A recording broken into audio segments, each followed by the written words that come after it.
রাজশাহী বিশ্ববিদ্যালয়ের first year নিয়ে যে আন্দোলনটা তারা করেছে বলতেছে ওইটা ইসলামী ছাত্র শিবিরও এই একই দাবি করেছিল। কথিত আছে রাজশাহী বিশ্ববিদ্যালয়ের মাননীয় উপাচার্য ছাত্র শিবিরের নেতাদের পরামর্শ ছাড়া তিনি নাকি ওয়াশরুমে যান না। এই ঠিক একই হুমকি দেওয়া হয়েছে ছাত্র শিবির প্যানেলের একজন নারী প্রার্থী জুমা নাম তার, আর একজন প্রার্থী রয়েছে সাবিকুন নাহার, তার ছবি বিকৃতি করা হয়েছে। সে বিষয়ে আপনারা কোনো প্রতিবাদ করেছেন কিনা? তো জুমার বিষয়ে সাদ্দাম ভাই যেটি বলেন নাই, জুমার বিষয়ে আমরা আজকে গণমাধ্যমে দেখেছি জুমা নিজেই বলেছেন যে তিনি ছাত্র শিবিরের প্যানেল থেকে নির্বাচন করছেন, এটি যেরকম সত্য, অতীতে তিনি ছাত্র শিবিরের বট আইডি থেকে, যেটি আসলে বুলিং এর তিনি শিকার হয়েছেন। সাদ্দাম ভাই ওইটা যদি একটু বলতেন তাহলে।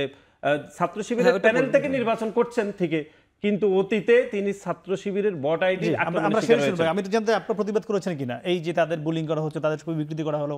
আপনারা যেমন ফাহমিদের বেলায় করেছেন, তাদের ব্যাপারে আপনারা প্রতিবাদ করেছেন কিনা? কোনো দেখুন, আমরা ঠিক কিছুদিন আগেই, প্রায় ধরুন মাসখানেক হবে না, 20-25 দিন আগেই আমরা বাংলাদেশ জাতীয়তাবাদী ছাত্র দলের পক্ষ থেকে সারা দেশের নারী শিক্ষার্থীদের উপর বিরোধী মত থাকতে পারে, তাদের প্রতি আমাদের নেতাকর্মীদের কিরকম আচরণ হবে সে বিষয়ে আমরা একটি প্রেস রিলিজ দিয়েছিলাম।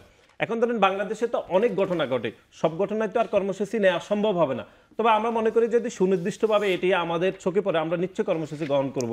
চোখে পড়েছিল এটি আমরা পড়েছি, আমি ব্যক্তিগতভাবে আমরা স্ট্যাটাস দিয়েছি এই বিষয়ে। আচ্ছা, কিন্তু মানে অফিসিয়ালি আমরা দিইনি। এটি জুমার বিষয়ে বলছিল নাসির, আপনাকে জুমার আইডি মানে যে উদ্দেশ্যে সে পোস্টটা দিয়েছিল, ভাই হয়তো পোস্টটা টোটালি পড়ার পুরোটাই পড়েছি, সময় পায়নি। এখানে দুইটা কম্প্যারিজন সে করার চেষ্টা করছে, যে পূর্বেও যখন তিনি প্রতিবাদ জানাতেন ছাত্র শিবিরের কর্মসূচি বা কথা বিভিন্ন বিষয় নিয়ে স্ট্যাটাস দিতেন, তখন বিভিন্ন আইডি থেকে তাকে কমেন্টস করা হতো।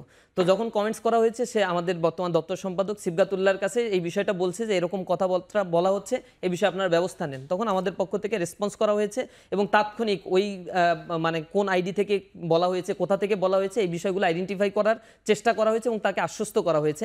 পাশাপাশি সে কম্পেয়ার করেছেন যে ওইখানে মায়েদের আইডিতেও একই রকম অভিযোগ করা হয়েছিল। সে বলছে আমরা এখন ব্যস্ত আছি, তোমার এই বিষয় নিয়ে এখন গুরুত্ব দেওয়া বা চিন্তা করার সময় তাদের নাই। এই দুইটা কম্পেয়ার করছে যে আমি তো বিভিন্ন সময় এগুলোর শিকার হয়েছি, যখন অভিযোগ দিয়েছি একটা পক্ষ অভিযোগ একরকম রিসিভ করেছে, আর একটা পক্ষ অভিযোগ অন্যরকমভাবে রিসিভ করেছে। এই কম্পেয়ারিজন করার জন্য সে মূলত এটা দিয়েছে।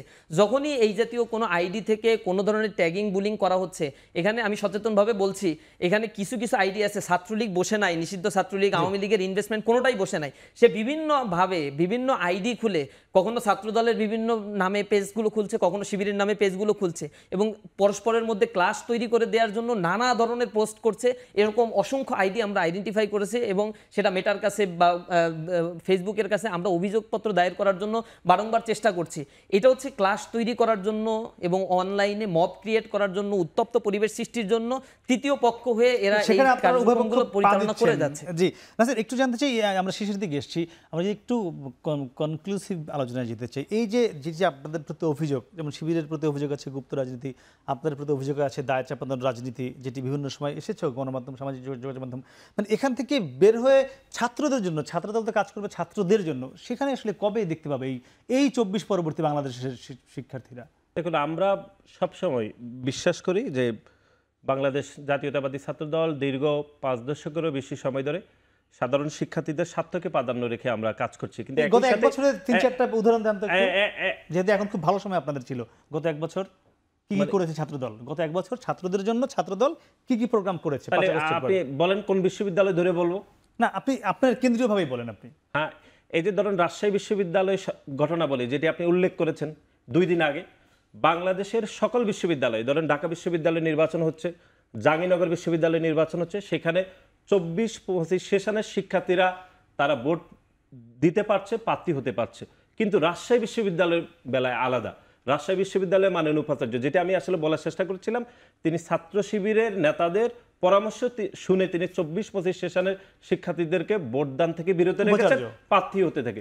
বাংলাদেশ জাতীয়তাবাদী ছাত্রদল 4,500 সাধারণ শিক্ষার্থীর কথা চিন্তা করে সেখানে তাদেরকে ভোটারে অন্তর্ভুক্ত করা এবং প্রার্থী হওয়ার ক্ষেত্রে নিরলস ভূমিকা পালন করছে 2 দিন আগে। এবং যদি দেখি, ধরুন এই যে আপনি দেখেছেন কয়েকদিন আগে ঢাকা বিশ্ববিদ্যালয়ে আপনি দেখেছেন যে প্রতিটি হলে সাধারণ শিক্ষার্থীদের কথা চিন্তা করে ওনারাও করেছেন, আমরা পানির ফিল্টারিং ব্যবস্থা করা সহ যাবতীয় বিষয় পদক্ষেপ গ্রহণ করেছি। রাজশাহী বিশ্ববিদ্যালয়ের ভিসির বিষয়ে আবার ছাত্র শিবির মনে হয় বলে যে তিনি বিএনপির সাদা দলের নেতা বা কিছু একটা এমন বলার চেষ্টা করে ছাত্র শিবির? এটি কথিত আছে রাজশাহী বিশ্ববিদ্যালয়ের নাই, মাননীয় প্রমাণিত। উপাচার্য ছাত্র শিবিরের নেতাদের পরামর্শ ছাড়া তিনি নাকি ওয়াশরুমে যান না। তিনি এবার সাদা দলের নেতা হলে কি সাদা, হবে? কারণ আগে সাদা দল জামাত বিএনপি একসাথে ছিল, কথিত আছে। 5 তারিখের পরে উনি একদম কথা- জামাতের হয়ে গেছেন। আমি ঠিক একই প্রশ্ন আসবো সাদ্দাম আপনার কাছে, যেটি আমি নাসিরকে করলাম, যে গত এক বছরে ছাত্র শিবির সাধারণ ছাত্রদের জন্য কি করেছে, মানে ছাত্র শিবির নিজের জন্য না করে সাধারণ ছাত্রদের জন্য। দেখেন আমরা এই রিসেন্টলি যেটা করেছি, জিপিএ 5 প্রাপ্ত যে শিক্ষার্থী 1,39,000 এই ছাত্রীদেরকে আমরা সংবর্ধনার আয়োজন করেছি। তাদের এরপরে যারা কৃতি শিক্ষার্থী ছিল A+ পায়নি তাদেরকে কাউন্সিলিং করেছি ভালো রেজাল্ট করার জন্য। গত 1 মাস ধরে শত শত প্রোগ্রাম আমরা করেছি এখানে, এবং হিউজ পরিমাণ স্টুডেন্টদেরকে আমরা সেখানে এঙ্গেজ করার চেষ্টা করেছি। এর পূর্বে তো আমাদের সায়েন্স ফেস্ট ছিল, ম্যাথ অলিম্পিয়াড ছিল, বিজনেস সামিট করেছি আমরা স্টুডেন্টদের জন্য, হায়ার স্টাডি নিয়ে প্রোগ্রামগুলো আমরা করেছি। স্টুডেন্টদের ভিতরে কোরআন এক্সিবিশন, কোরআন তেলাওয়াত প্রোগ্রাম, এরপরে হচ্ছে সাধারণ তেলাওয়াত আমরা ছাত্রদের দেখি ছাত্রদল একাডেমিক এক্সিলেন্স রাজশাহীতে প্রোগ্রামগুলো, ঢাকা এরপরে হচ্ছে বিশ্ববিদ্যালয়ে হাফেজে করেছি। কোরআন সংবর্ধনা, অসংখ্য শত শত হাজার হাজার প্রোগ্রাম আমরা করছি। আমাদের ইউটিউব ফেসবুক চ্যানেলগুলোতে গেলে আপনারা দেখতে পাবেন। রাজশাহী বিশ্ববিদ্যালয়ের ফার্স্ট ইয়ার নিয়ে যে আন্দোলনটা তারা করেছে বলতেছে, 10 সেকেন্ডে শেষ করবো ওইটা আমরা। ইসলামী ছাত্র শিবিরও এই একই দাবি করেছিল, এবং সব ছাত্র সংগঠনই একই দাবি করেছে, ফার্স্ট ইয়ার স্টুডেন্টদেরকে ভোটাধিকার দিতে হবে, তাদেরকে অন্তর্ভুক্ত করতে হবে, সেটা প্রশাসন করেছে।